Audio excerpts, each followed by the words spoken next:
Bonjour à tous, bienvenue pour le troisième épisode du Challenge Shopify 2025. Aujourd'hui, on va parler de la création d'une marque forte. Donc nous, voici sur le flow que je vous avais proposé. Et aujourd'hui, on va traiter du nom de la marque, la création du logo, la charte graphique et avoir un visuel autour de la marque. Donc l'objectif de la présentation aujourd'hui, c'est de vous montrer comment on fait une ébauche de marque, comment on la visualise et comment on avance sur ce projet et que ça devienne plus concret pour nous. Et là, on va le faire sur un sujet concret qui est le puzzle. Donc ça peut s'appliquer à tous les gens qui souhaitent créer une marque ou faire de la vente de produits. Donc le branding, pourquoi c'est important? C'est important parce que la plupart des marchés sont désormais saturés.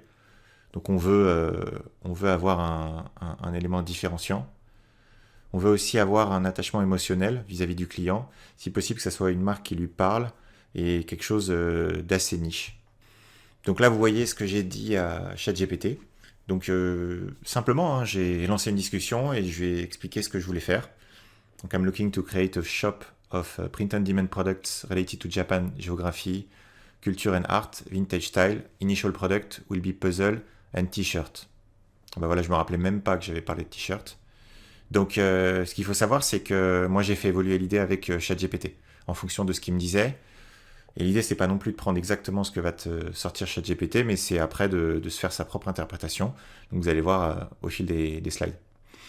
Donc là, effectivement, il me dit que c'est une bonne idée. Il me dit que ça peut être bien d'avoir un style vintage.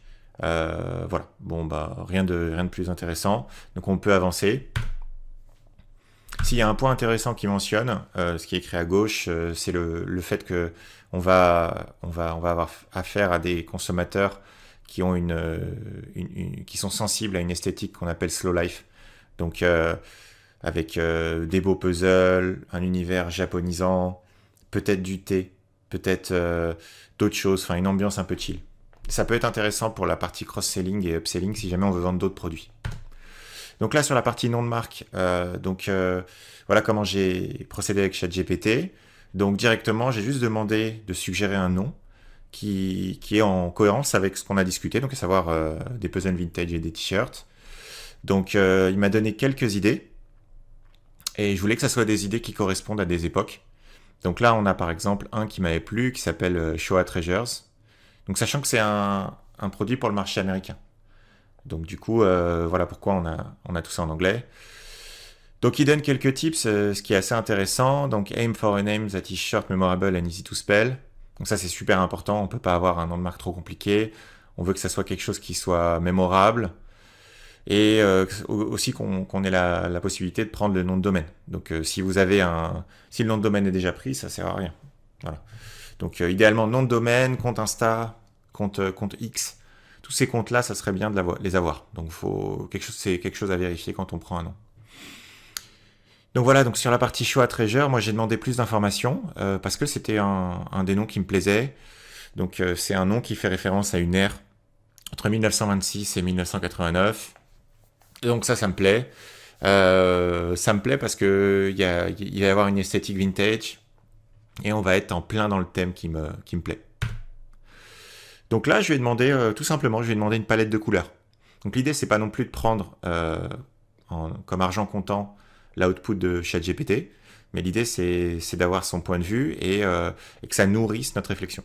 Donc là, il me présente une palette, sachant que moi, je lui ai dit, parce qu'il faut quand même driver la demande, je lui ai dit, donc, can you suggest a color theme for the shop Showa Treasure? Should consist of 3 or 4 colors, with most of them being fairly pastel. And one being more appealing, meaning to be used for CTA. Donc CTA, c'est Call to Action. Donc je fais référence au bouton.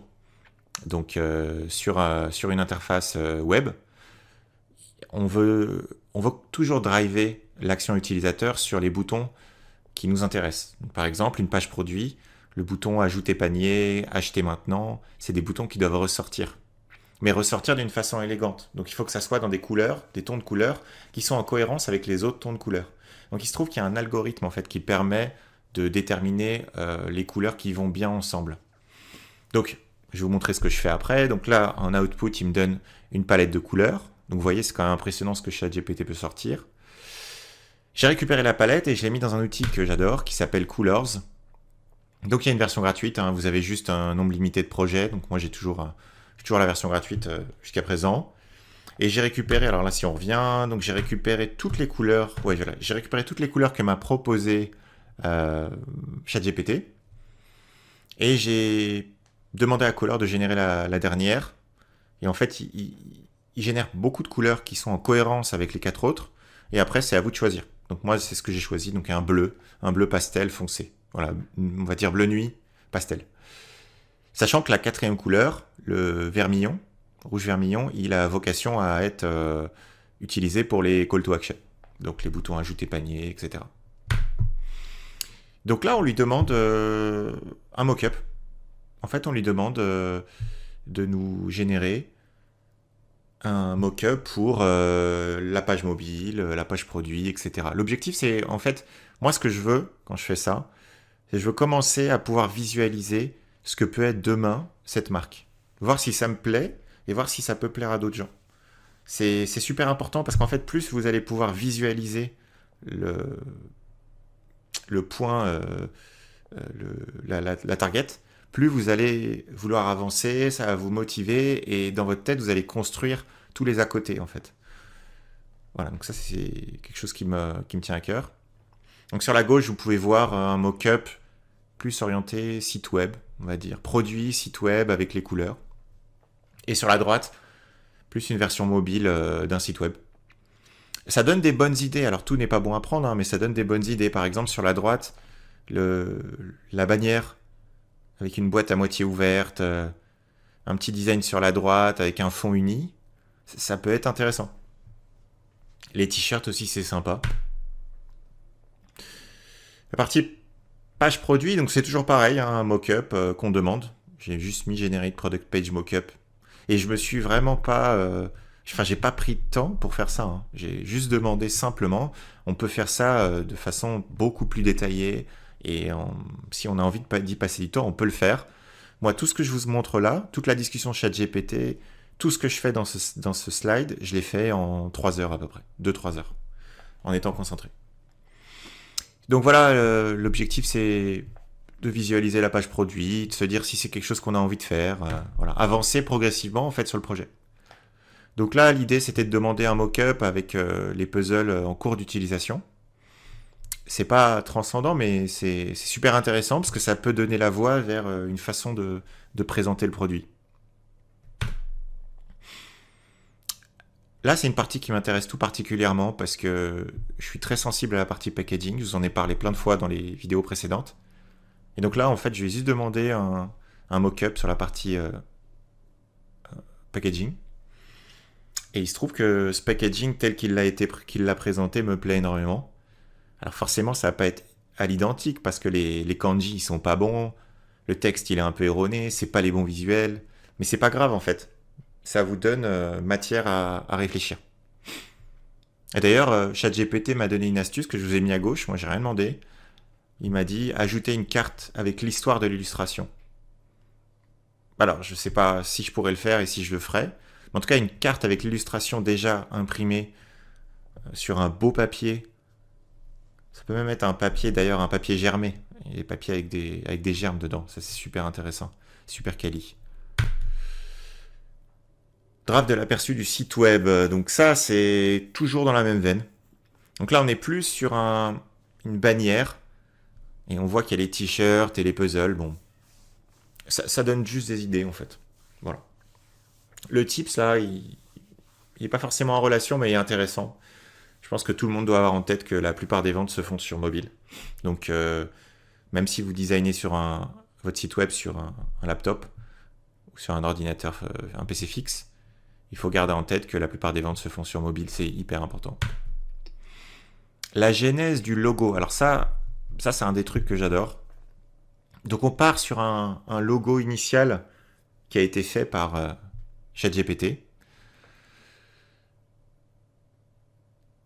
Donc voilà, on voit ici ce que j'ai demandé à ChatGPT. Can you generate a logo for this shop? Name of this shop in Japanese is. Et donc en fait là, on a...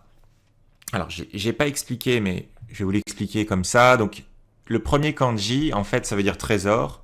Le deuxième, c'est c'est un katakana, c'est no. En fait, c'est le trésor de quelque chose.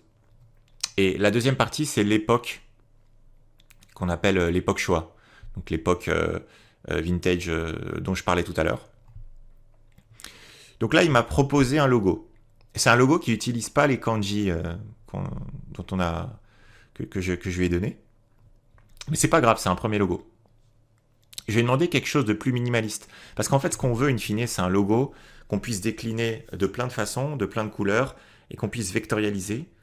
Et c'est un logo, faut pas oublier, ça peut être sur un gros produit, ça peut être sur une carte postale, ça peut être en noir et blanc, sur un packaging, ça peut être sur votre compte Insta, ça peut être à plein d'endroits. Et en fait, la mode, elle est plus au minimalisme. Donc là, avec des fleurs, etc., c'était pas du tout adapté.